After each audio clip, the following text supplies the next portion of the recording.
Yan na yung tae niya, oh. Lapit na mahulog. Yan, at dahil araw ng kagitingan ngayon, nandito tayo ngayon sa kabundukan. May nahulog na pugad ng ibon. So isusuli natin siya sa kagubatan. So pinulot lang natin to kasi nahulog mula sa sanga. So ang pangalan pala ng ibon na ito ay yellow vented bulbul. Sa Ilocano ito yung tinatawag na perperoka.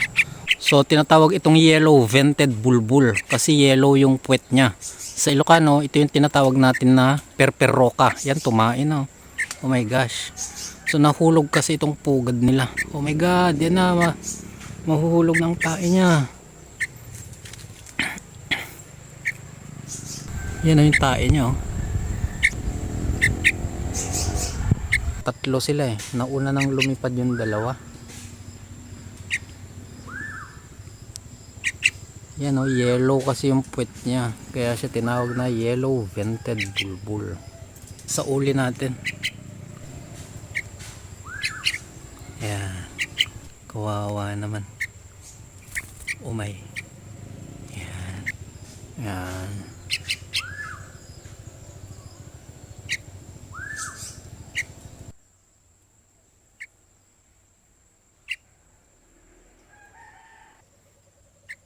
Ayan, oh.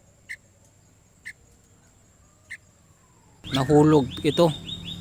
Kaya wala tayong magagawa kundi isole sa kagubatan. Nahulog ito sa may bahay namin.